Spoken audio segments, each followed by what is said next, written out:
అందరికీ నమస్తే. Hydraa work start చేసింది. కాకపోతే ఆ పనితనం అంతా కూడా పేదల పైన, మధ్యతరగతి జనం పైన మొదలుపెట్టింది. పెద్దలకు నోటీసులు ఇస్తున్నారు. పేదల గూళ్ళు డైరెక్ట్‌గా పోయి కూలగొడుతున్నారు. ఈరోజు మాదాపూర్ సున్నం చెరువు దగ్గర కూల్చివేతలు చేసింది. అక్కడ ఒక బస్తీ ఉంది. ఆ బస్తీ పక్కన ఒక మిడిల్ క్లాస్ ఫ్యామిలీస్ ఉండే ఒక కాలనీ ఉంది. అవన్నీ ఎఫ్టీఏలో ఉన్నాయని వీళ్ళు చెప్తారు. వాళ్ళు ఎఫ్టీఏలో ఉంటే పర్మిషన్ ఎందుకు ఇచ్చారో తెలియదు. పాపం వాళ్ళకి అన్ని పర్మిషన్స్ ఉన్నాయంట. గవర్నమెంటేగా పర్మిషన్ ఇచ్చింది. ఇప్పుడు గవర్నమెంట్ పోయి కూలగొడుతుంది. వాళ్ళ బాధలు ఒకసారి చూడండి. ఒకసారి చెరువుల పరిరక్షణ అనేది మంచి కార్యక్రమమే.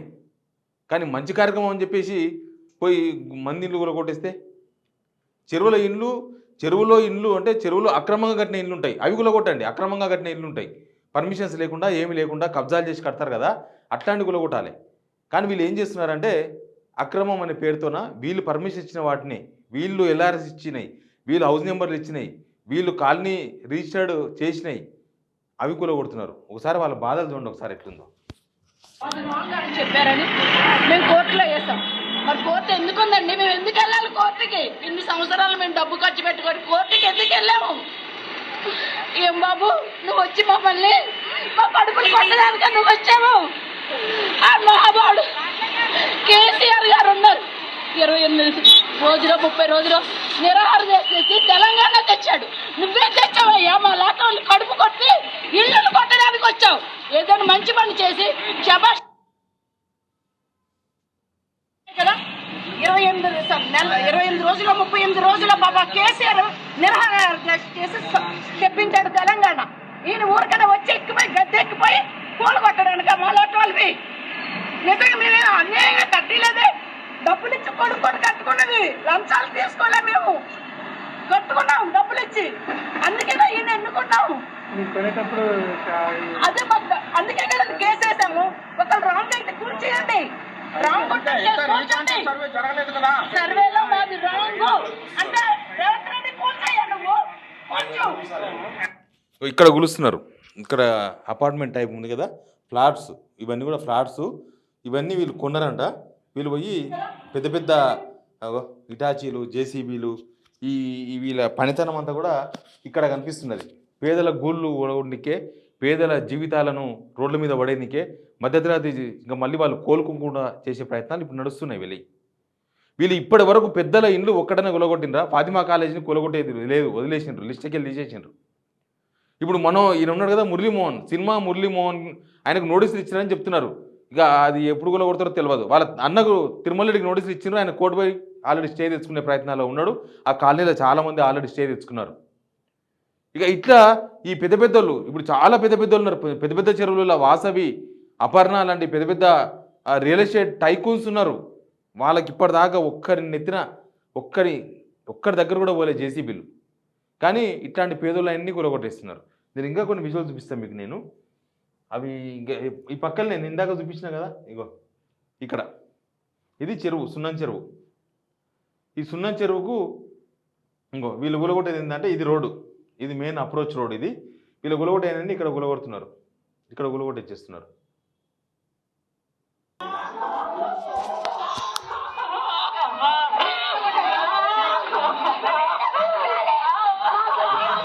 రేవంత్ రెడ్డి గారు మంచిగా ఉందా వాళ్ళు ఏడుస్తుంటే?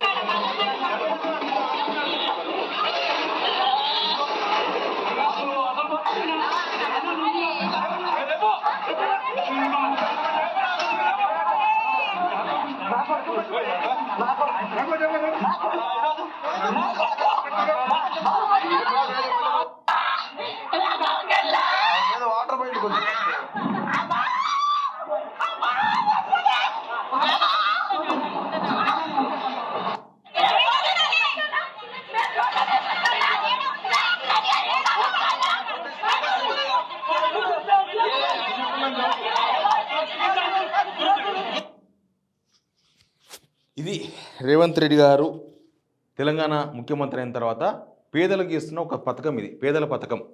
ఏదంటే వీళ్ళందరినీ ఇళ్ళల్లో ఎన్నో చిన్న చిన్న రేకుల షెడ్డే కదా వాళ్ళది. ఆ రేకుల ఇల్లు ఉన్న వాళ్ళందరినీ కూలగొట్టేసి బలవంతంగా బయటికి గుంజుకొచ్చి ఆ రేకుల షెడ్ కూలగొట్టేసి వీళ్ళను రోడ్డు మీద వాడేయారు. ఇది ఒక స్కీమ్. 6 గ్యారెంటీలు మనకు తెలియదు, 6 గ్యారెంటీలు వీళ్ళు అమలు చేయలేదు. 7వ గ్యారెంటీ మాత్రం పక్కా అమలు చేస్తున్నారు.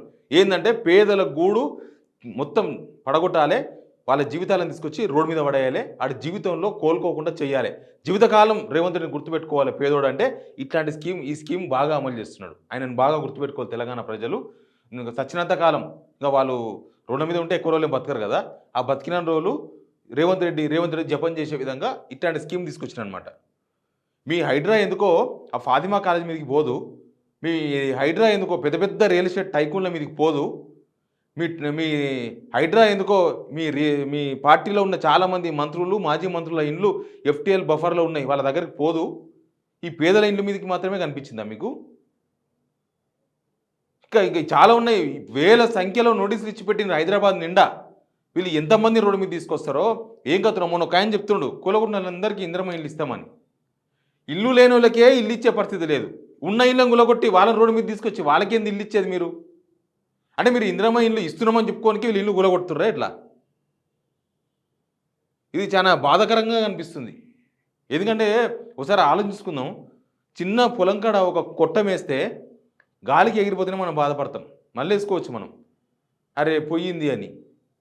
అట్లాంటిది వాళ్ళ గూడు హైదరాబాదులో వాళ్ళు రెక్కల కష్టం చేసి రక్తం ధారపోసి చిన్న చిన్న జాబులు చేసి ఇళ్ళల్లో పాచి పనులు చేసుకొని రోడ్లు ఊడ్చి ఏదో ఆఫీసులలో పనులు చేసుకుంటా స్వీపర్ పనులు కానీ స్టార్ట్ చేస్తే మధ్యతరగతి పని చేసే క్లర్క్ జాబుల వరకు పనిచేసి లోన్లు తీసుకొని కింద పడి మీద పడి ఏదో కట్టుకుంటే అవి దానికి పర్మిషన్స్ ఉన్నాయో లేవో కూడా చెక్ చేస్తలేరు.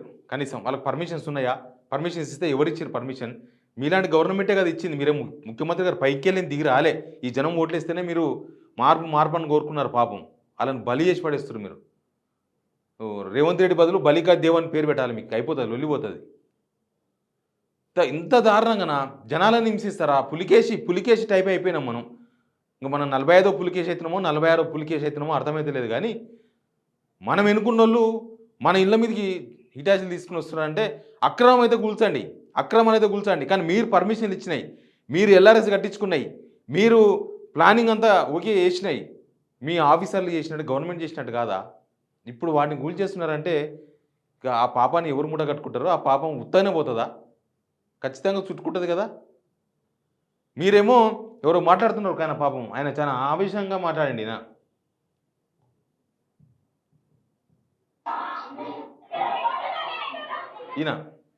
ఆయన ఏం చెప్తా అంటే, ఇప్పుడు రేవంత్ రెడ్డి గారు ఇల్లు అంటే గేట్ కాడ నుంచి 2 కిలోమీటర్ల దూరం పోతే వాళ్ళు ఇల్లు వస్తుంది.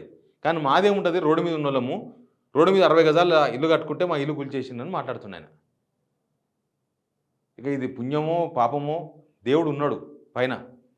ఒకరిని బతికేయాలంటే 10 మందిని చంపాలనే ఇది కరెక్ట్ కాదు. 10 మంది బతికేనికి అవసరమైతే ఒక్కరిని చంపాలి. కానీ ఇదేం సిస్టమో అర్థం కాలేదు.